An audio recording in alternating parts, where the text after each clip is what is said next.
Isadore, talking about queer collection development. So I'm just going to hand straight over to you. And yeah, please join me in welcoming Isadore to to CALC. Hi everyone. So we'll be recording this portion. There will be time for Q&A for about 5 minutes or so at the end, hopefully, at which point we will pause the recording so people feel free to speak freely in that space. And I will not be looking at the chat, but it will be being monitored for me.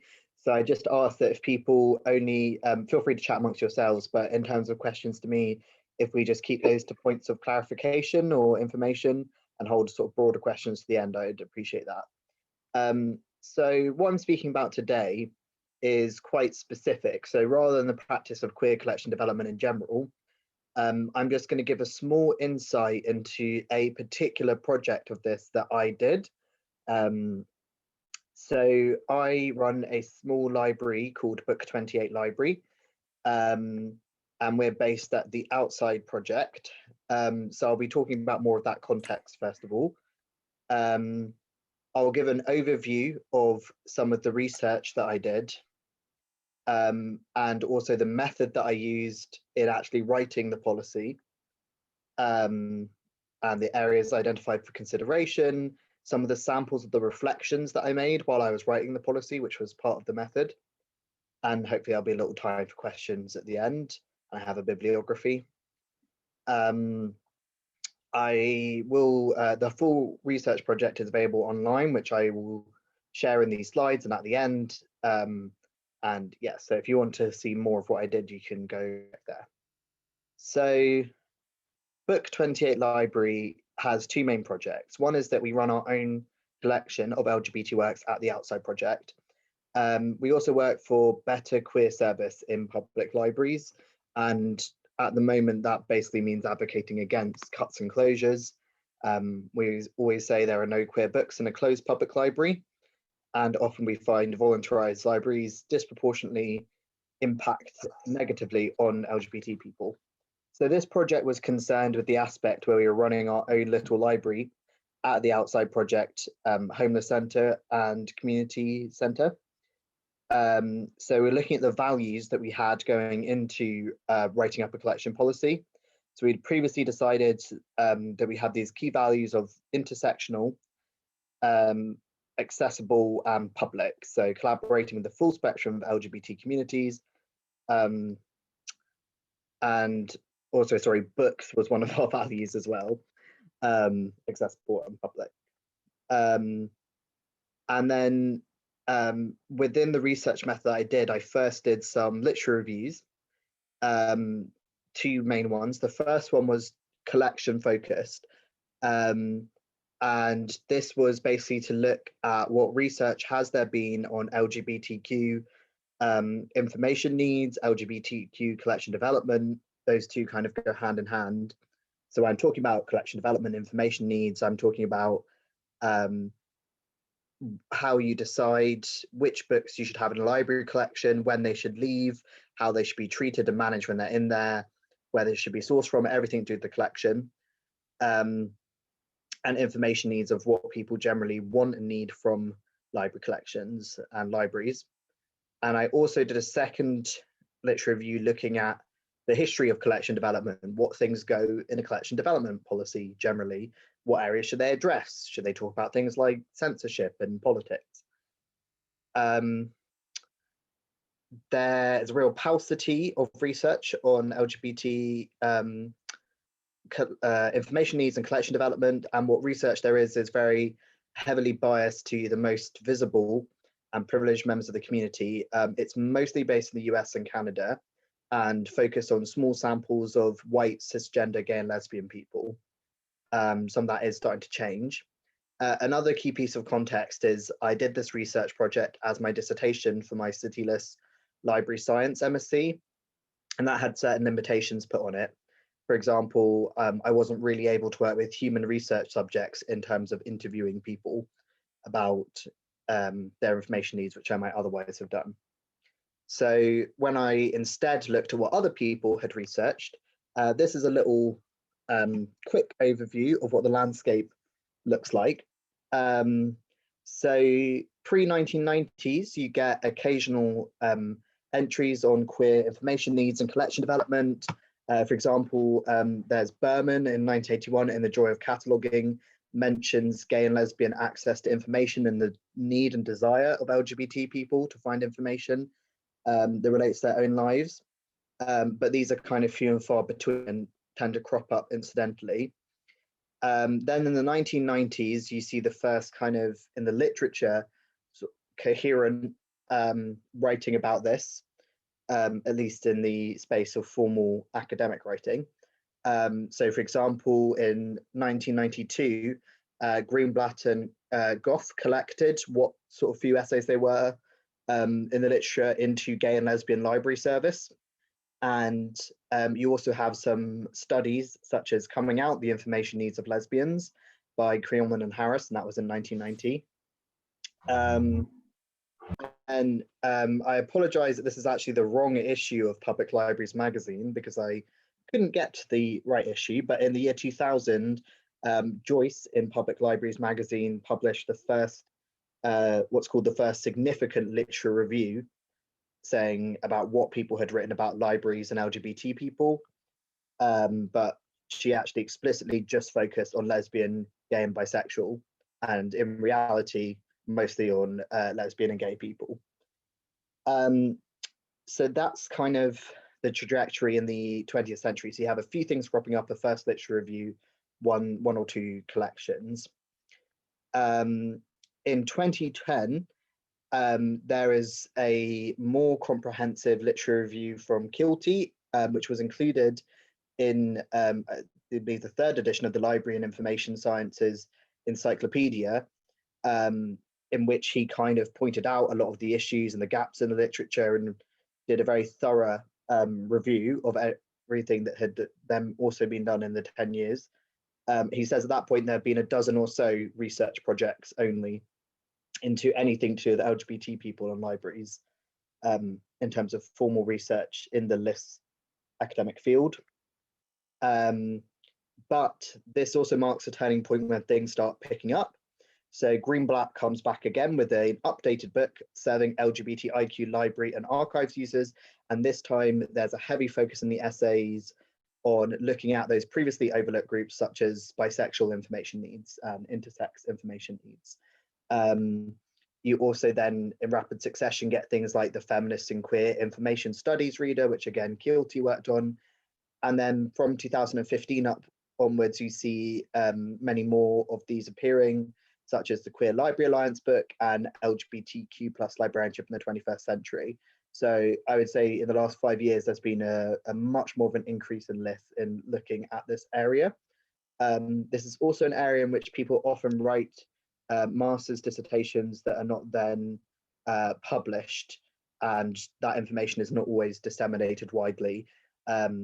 It's not something that we have many career researchers on in this country. So there's a little bit of a difference also for UK specific. The situation is much more scarce here. You're talking about a tiny handful of research here, despite the fact that because of the legacy of Section 28, we have quite a unique situation of information needs that we cannot just say is exactly parallel to the trajectory in other countries. You have things like Norman, actually in 1999, during Section 28, went and looked up the information needs and behaviours of lesbian and gay people in Brighton and Hove Library Service. And then you have Elizabeth Chapman, who's written things such as No More Controversial Than a Gardening Display on the provision of LGBT-related fiction to children and young people in the UK. I believe she wrote that in 2013. And John Vincent wrote LGBT people in the UK cultural sector in 2014, which is massively helpful. But Vincent and Chapman remain sort of the only career researchers on this area in the UK.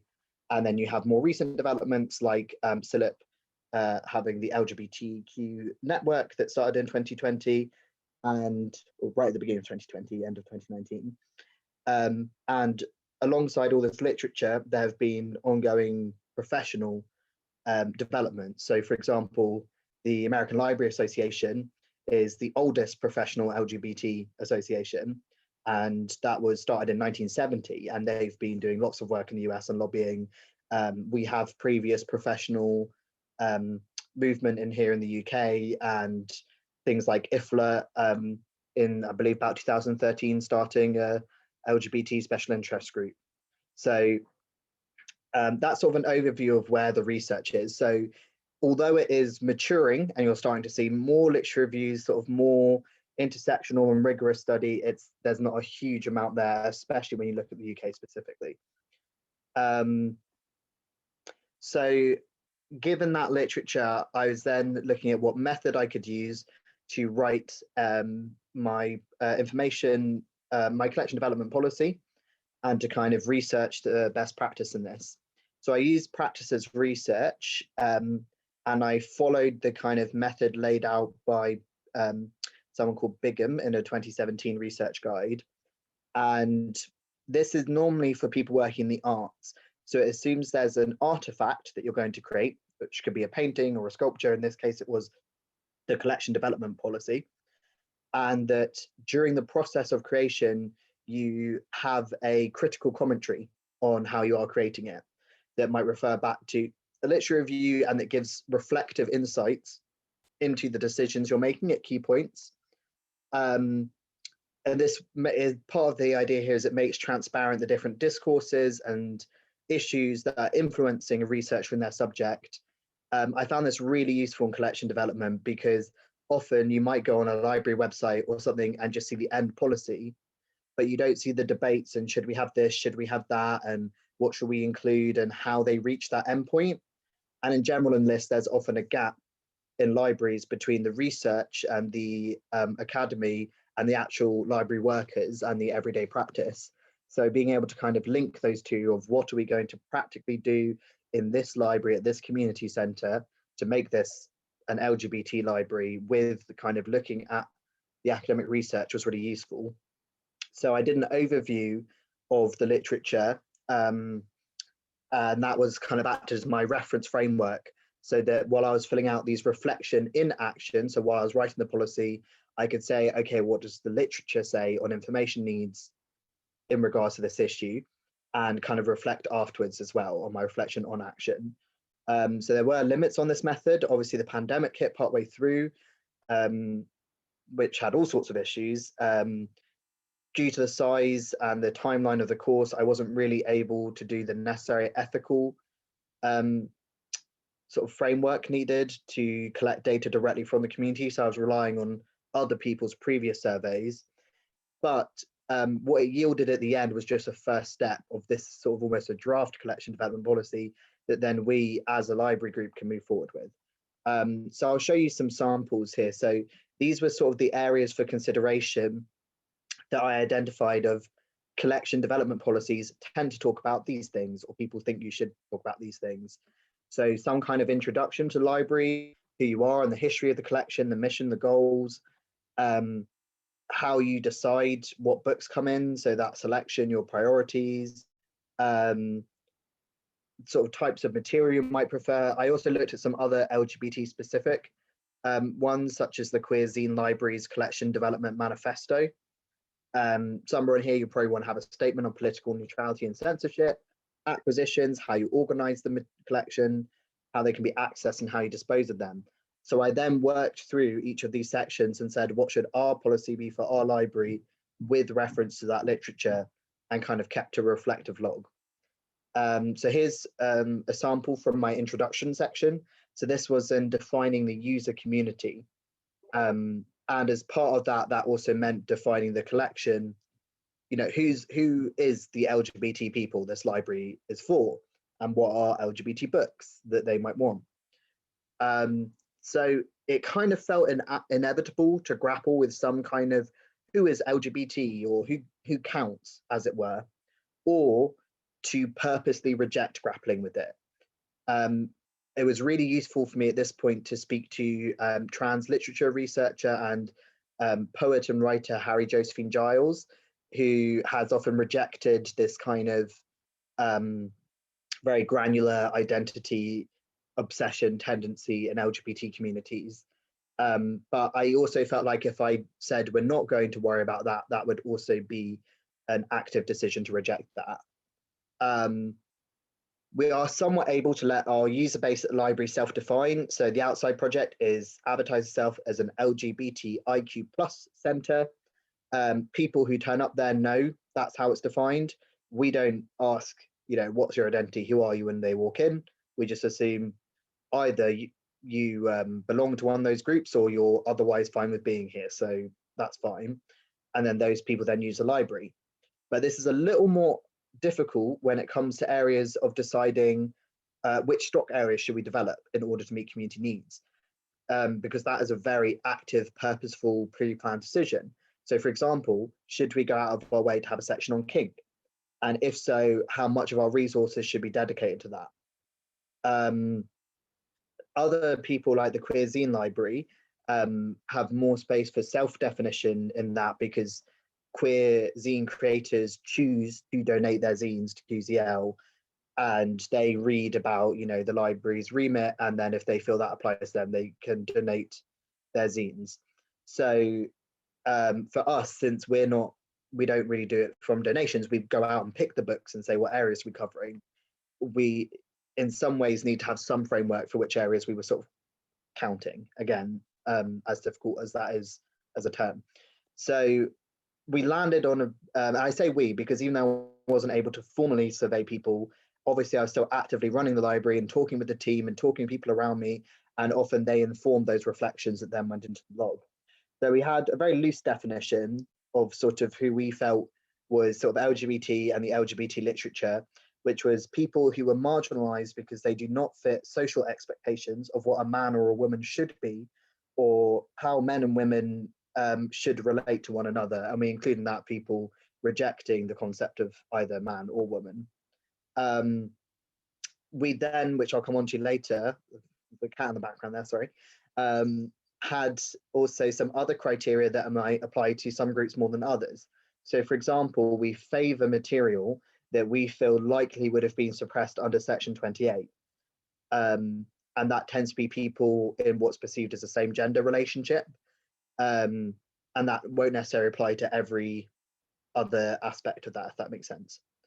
And we swayed away from rigid definitions because there are a lot of risks in there. So you create a hierarchy and some hostility and negativity around, counting who is and is not queer and gatekeeping. You also reinforce a very binary notion of who's queer and not queer. Meg John Barker's book on queer history was really useful for me here. And this idea that actually part of the point of queerness is rejecting those binaries. Some of the groups you work with, such as the homeless population, might be particularly reticent to disclose their sexuality and identity. And obviously that would never be a prerequisite for using the library, but it's worth bearing that in mind. Also, if you're sort of going off what I would call like LGBT, almost like alphabetical identity-based definitions, those are very much based within a white and Western understanding of sexuality and gender. So I was also conscious of my own racial and cultural biases if I were to put myself in the position of gatekeeper. And also just mention that the work of Joshua Whitehead writing about why they rejected being included in a trans poetry or writing award as an American Indigenous person whose gender and framework was not linked to the kind of discourses that we use the word trans in. There's also significant overlap. So all these kind of debates of, are intersex people LGBT? Huge amounts of people who are in these more contested areas, such as intersex, are also otherwise not heterosexual. So, for example, whether or not you quote unquote count intersex, just in and of itself, more than half of people in one particular study who were intersex also were lesbian, gay, or bisexual.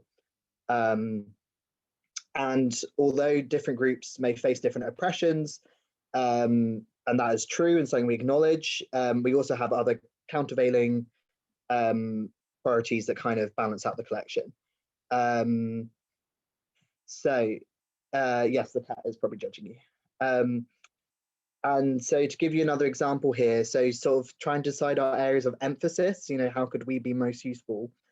I at one point drew this Venn diagram, which my thoughts then progressed from here, but this is the kind of thing that you'll see in my research, is these reflections, where the grey circle is all of literature. And within that, you have the white circle of literature that's not easily found in the average UK public library.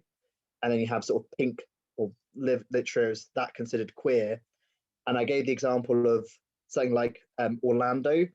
A lot of people obviously consider a queer book, but that doesn't necessarily overlap with the white circle because it's usually easily found in the UK public library. People have talked about 50 Shades of Grey being queer because it transgresses mainstream portrayals of sexuality. But then you also have this idea of, you wouldn't say necessarily that 50 Shades was LGBT. So I've sort of called that identity-based. And then you also have things like Aqua Eke Emezi, who again, they kind of talk about their queerness, whatever that means to them, through the lens of both spirituality rather than the sort of LGBT identity approach. So we were kind of looking at what overlapping areas we felt were most in our remit. So that's one example of some of the reflections I went through around that. I don't have too much time left. So I'm just going to run through this quickly, but statement on political neutrality and censorship. So we do have a specific and political mission, which is to address an adequate library service for LGBT people. That's part of LGBT rights. We don't consider ourselves neutral. We would fight against movements that we believe to negatively affect LGBT people.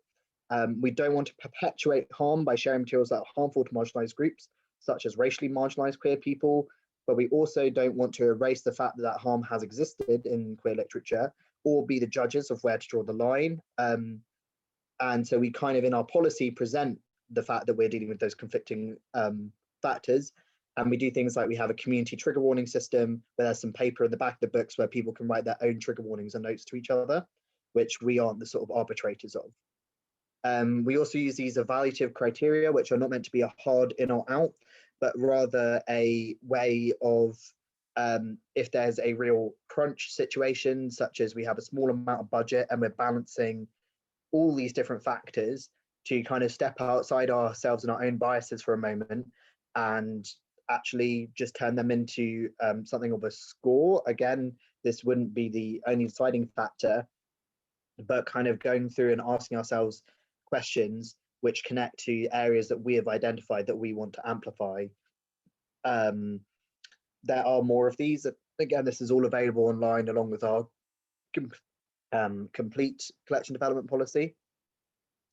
In acquisitions, we extended that to self-publishing, which is slightly unusual as kind of considering that part of how we might acquire queer literature, because we consider that important in terms of curating the options for authors and readers that are missing today. And that has benefits because it meets those information needs that we'd identified, which includes things like LGBT people often having a preference for finding information from their peers, and a history of creating information resources for their own communities. We also talk a lot about own voices work.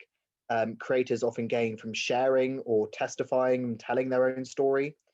And we also want to give material support to queer authors who often suffer privation. So other groups such as the Small Trans Libraries run mutual aid funds as part of their library work. So we did NaNoWriMo last year. We did a support group, which helps creation. And then in terms of production, this might look in the future like having a workshop at which we give resources to people to create a zine or a piece of work, and then offer to host donated copies of said work as a form of access. So I'm just going to stop there. I don't know if I can turn off the recording.